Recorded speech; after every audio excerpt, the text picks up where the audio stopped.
다 같이 사도신경으로 신앙 고백하시겠습니다. 전능하사 천지를 만드신 하나님 아버지를 내가 믿사오며 그 외아들 우리 주 예수 그리스도를 믿사오니 이는 성령으로 잉태하사 동정녀 마리아에게 나시고 본디오 빌라도에게 고난을 받으사 십자가에 못 박혀 죽으시고 장사한 지 사흘 만에 죽은 자 가운데서 다시 살아나시며 하늘에 오르사 전능하신 하나님 우편에 앉아 계시다가 저리로서 산자와 죽은 자를 심판하러 오시리라. 성령을 믿사오며 거룩한 공회와 성도가 서로 교통하는 것과 죄를 사하여 주시는 것과 몸이 다시 사는 것과 영원히 사는 것을 믿사옵나이다. 아멘. 다 같이 찬송가 204장 함께 부르시겠습니다.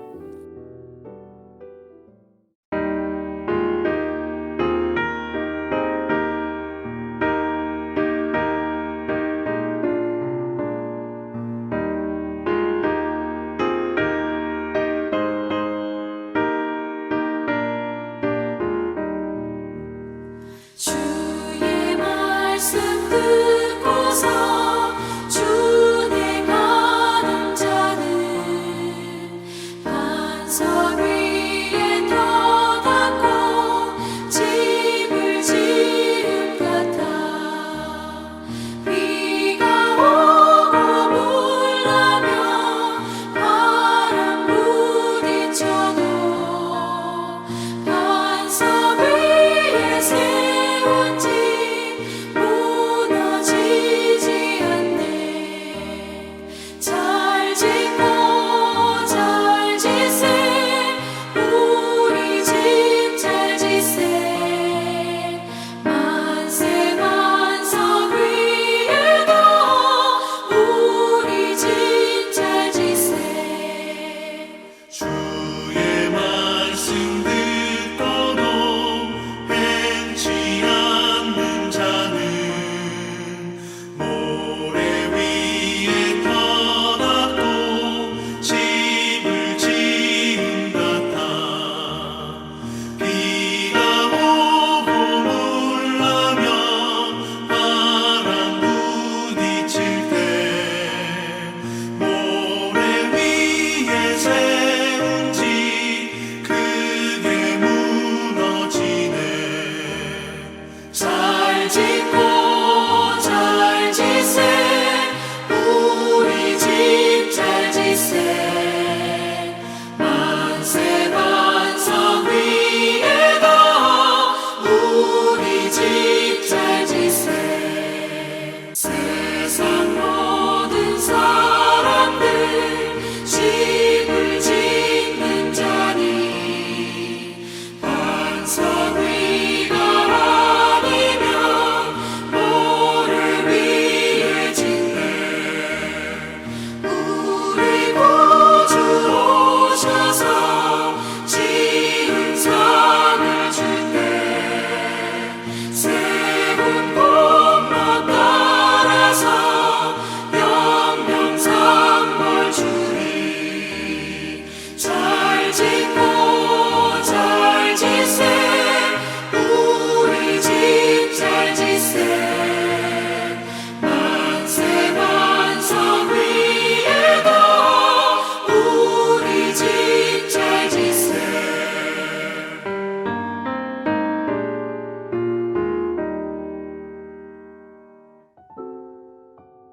오늘 우리에게 주신 하나님의 말씀은 에스겔 33장 21절로 33절입니다.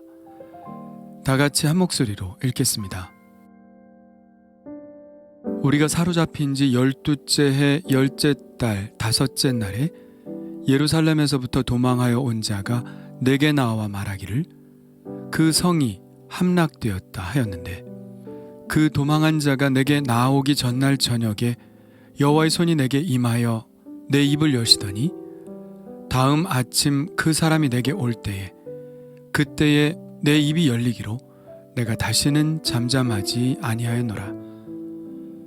여호와의 말씀이 내게 임하여 이르시되 인자야, 이 이스라엘의 이 황폐한 땅에 거주하는 자들이 말하여 이르기를 아브라함은 오직 한 사람이라도 이 땅을 기업으로 얻었나니 우리가 많은즉 더욱 이 땅을 우리에게 기업으로 주신 것이 되느니라 하는도다.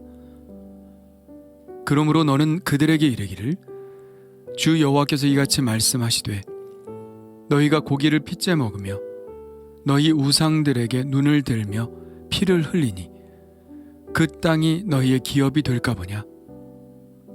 너희가 칼을 믿어 가증한 일을 행하며 각기 이웃의 아내를 더럽히니 그 땅이 너희의 기업이 될까 보냐 하고 너는 그들에게 이르기를 주 여호와께서 이같이 말씀하시되 내가 나의 삶을 두고 맹세하노니 황무지에 있는 자는 칼에 엎드러뜨리고 들에 있는 자는 들짐승에게 넘겨 먹히게 하고 산성과 굴에 있는 자는 전염병에 죽게 하리라. 내가 그 땅이 황무지와 공포의 대상이 되게 하고 그 권능의 교만을 그치게 하리니 이스라엘의 산들이 황폐하여 지나갈 사람이 없으리라. 내가 그들이 행한 모든 가증한 일로 말미암아 그 땅을 황무지와 공포의 대상이 되게 하면 그때에 내가 여호와인 줄을 그들이 알리라 하라. 인자야, 내 민족이 담 곁에서와 집 문에서 너에 대하여 말하며 각각 그 형제와 더불어 말하여 이르기를 자, 가서 여호와께로부터 무슨 말씀이 나오는가 들어보자 하고 백성이 모이는 것 같이 내게 나아오며 내 백성처럼 내 앞에 앉아서 내 말을 들으나 그대로 행하지 아니하니 이는 그 입으로는 사랑을 나타내어도 마음으로는 이익을 따름이라. 그들은 내가 고운 음성으로 사랑의 노래를 하며 음악을 잘하는 자같이 여겼나니 내 말을 듣고도 행하지 아니하거니와 그 말이 응하리니 응할 때에는 그들이 한 선지자가 자기 가운데 있었음을 알리라. 아멘. 오늘의 예언은 에스겔이 바벨론의 포로로 잡혀온 지 12째 해 10째 달 5째 날에 일어난 일을 담고 있습니다. 이때는 주전 586년 1월로 예루살렘이 함락되고 5달이 지난 때입니다. 이때 한 사람이 에스겔을 찾아옵니다. 이 사람은 예루살렘이 함락될 때 도망쳐 나온 사람인데 성이 함락되었다는 소식을 에스겔에게 전합니다. 예루살렘이 함락되었을 때 느부갓네살은 성 안의 사람들을 닥치는 대로 죽였을 것입니다. 그래서 어떤 사람들은 애굽으로 도망치기도 했고 유다의 변두리로 가서 숨기도 했으며 이미 동족들이 많이 잡혀와 있는 바벨론으로 도망쳐온 사람도 있었죠. 에스겔은 이미 예루살렘이 함락되었다는 사실을 알았겠지만 실제 사람의 말로 들은 것은 처음이었을 것입니다. 지금이야 실시간으로 모든 소식들이 전해지지만 그때는 사람이 직접 소식을 전하지 않으면 알 수 없는 때이기 때문에 어떤 사건이 일어나도 그 소식을 듣기까지는 매우 많은 시간이 소요되었을 것입니다. 실제로 예루살렘에서 바벨론까지 가는데 걸리는 시간은 넉 달 정도 되었습니다. 에스라에 보면 포로로부터 귀환하는 사람들이 바벨론에서 떠나 예루살렘까지 얼마나 걸렸는지를 이야기하고 있습니다. 첫째 달 초하루에 바벨론에서 길을 떠났고 하나님의 선한 손에 도우심을 입어 5째 달 초하루에 예루살렘에 이르니라. 예, 정확히 넉 달이 걸린 것이죠. 그런데 그 도망한 사람이 도착하기 전날 저녁에 하나님의 손이 에스겔에게 임하여 그 입을 여셨습니다. 그리고 그 다음날 아침 그 사람이 에스겔에게 나올 때 입이 열렸고 그때부터 에스겔은 침묵하지 않고 하나님의 말씀을 전했습니다. 이것으로 보아 하나님은 때가 이를 때까지 에스겔의 입을 닫으셨다는 것을 알 수 있죠. 이 사건은 이미 예견된 일이었습니다. 에스겔 24장에 이런 말씀이 나옵니다. 인자야, 내가 그 힘과 그 즐거워하는 영광과 그 눈이 기뻐하는 것과 그 마음이 간절하게 생각하는 자녀를 데려가는 날, 곧 그날에 도피한 자가 내게 나와서 내 귀에 그 일을 들려주지 아니하겠느냐? 그날에 내 입이 열려서 도피한 자에게 말하고 다시는 잠잠하지 아니하리라. 이같이 너는 그들에게 표징이 되고 그들은 내가 여호와인 줄 알리라. 하나님께서 언제부터 에스겔의 입을 닫으셨는지는 나와 있지 않기 때문에 알 수 없습니다. 하지만 하나님이 손을 대셔서 입이 열린 것을 보면 꽤 오랫동안 하나님은 에스겔의 입을 닫으셨던 것 같습니다. 왜 하나님께서는 에스겔의 입을 닫으셨을까요? 그것도 성경에 나와 있지는 않지만 생각해 볼 수 있는 것은 하나님의 결심이 확고하시다는 것을 표현하는 예언의 행위일 수 있다는 것입니다.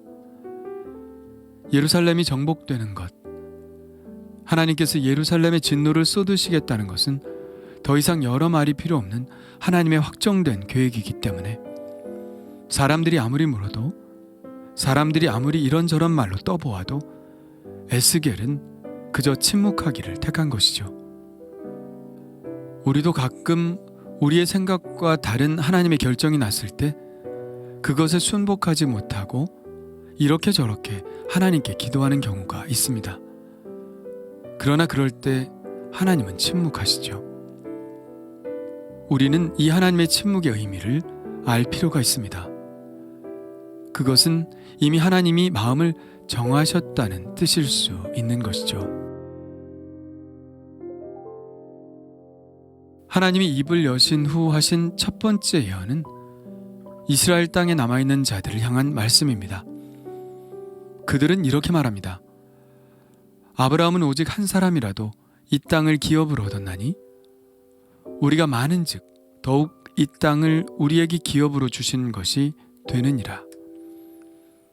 전쟁의 폐허 속에서 살아남은 사람들은 자기들이 이렇게 살아남은 것은 하나님께서 이 땅을 다시 기업으로 주시기 위한 것이라고 이야기합니다.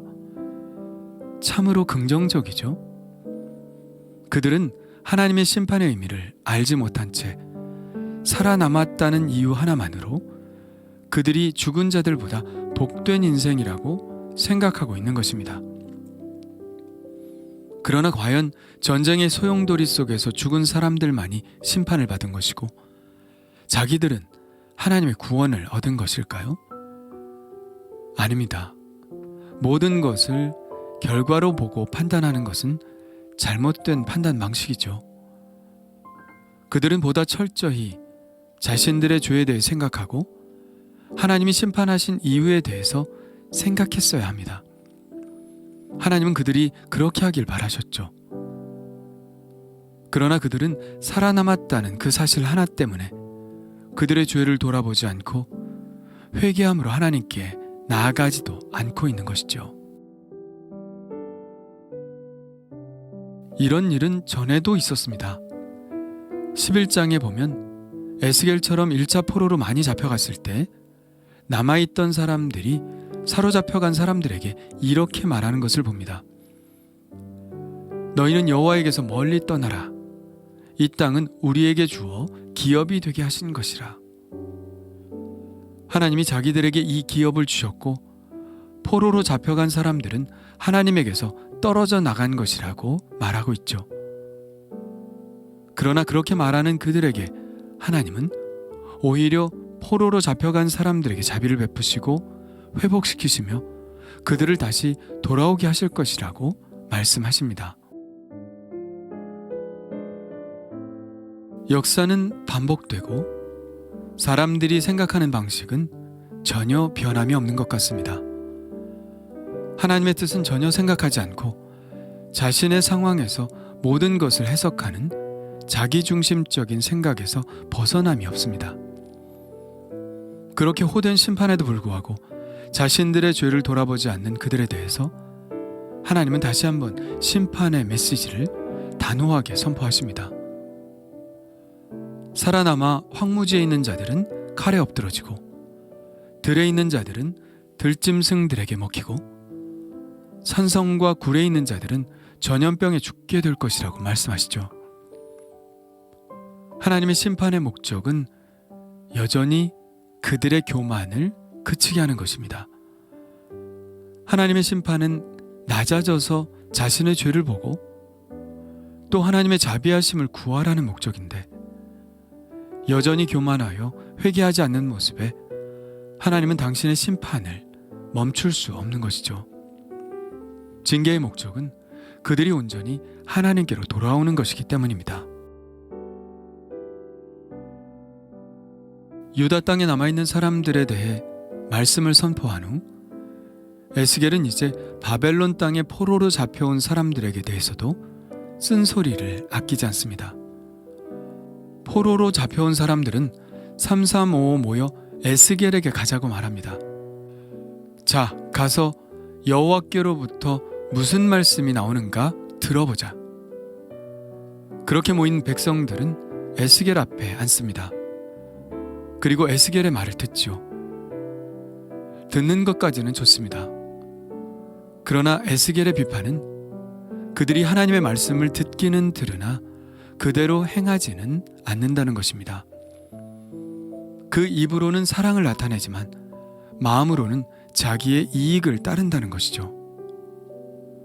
하나님의 입에서 나오는 말씀들이 말씀하신 그대로 이루어져야 그 말씀이 하나님의 말씀인 것이 증명되듯이 말씀을 듣는 자들도 그 들은 것이 실천으로까지 나아가야 그의 순종이 증명되는 것이죠. 그가 입으로 한 고백이 실제 삶 속에서 드러나야 그것이 거짓 순종이 아님이 증명되는 것입니다. 그들은 하나님의 말씀을 듣는 것만으로 만족함을 얻는 사람들이었습니다.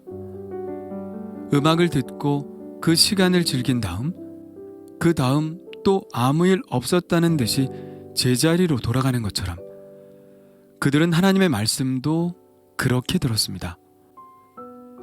그들은 내가 고운 음성으로 사랑의 노래를 하며 음악을 잘하는 자같이 여겼나니 내 말을 듣고도 행하지 아니하거니와. 혹시 이 말씀은 오늘날의 교회와 성도들에게 하시는 말씀이 아닐까요?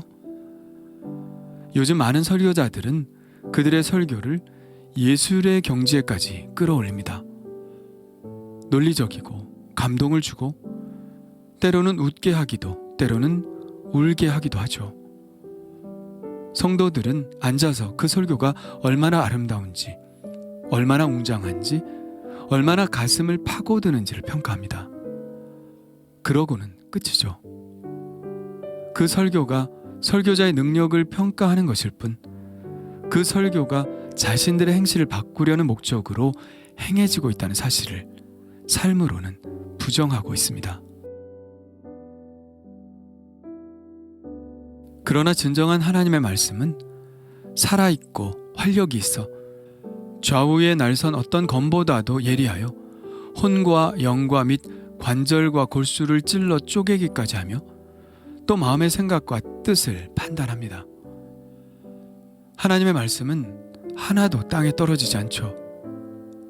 그들이 흘려들은 말씀들은, 그들이 좋은 음악처럼 들은 그 말씀들은 반드시 이루어지는 말씀입니다. 예언자의 예언은 하나의 오락거리가 아닙니다. 그렇게 가볍지 않습니다. 하나님의 말씀에는 생사가 달려 있습니다. 듣는 자는 살아나고 듣지 못하는 자는 죽게 됩니다. 설교자들이 마치 약의 캡슐을 싸듯이, 쓴 약의 단껍질을 씌우듯이 그렇게 아름답게 포장해서 하나님의 말씀을 전하지만 우리는 그 안에 있는 쓰디 쓴 하나님의 말씀을 먹어야 합니다. 입에서는 다나 배에서는 써야 합니다. 그 쓰라린 마음을 가지고 삶으로 이어나가야 하는 것이죠. 그렇다면 나에게 하나님의 말씀은 무엇인가요? 그저 아름다운 음악인가요? 아니면 실제로 나의 삶을 변화로 이끄는 능력인가요? 주님 감사합니다. 하나님의 침묵의 의미를 알게 하여 주옵소서. 하나님이 정하신 뜻을 알고 그 뜻에 순종하게 하옵소서. 하나님의 말씀은 우리의 귀를 즐겁게 하려는 것이 아니라 우리의 삶을 고치시려는 것임을 알게 하여 주시고, 하나님이 주신 말씀의 감동이 저의 삶의 변화로 나타날 수 있도록 하시옵소서. 예수님의 이름으로 기도합니다. 아멘. 다 같이 주님 가르쳐 주신 기도 하겠습니다.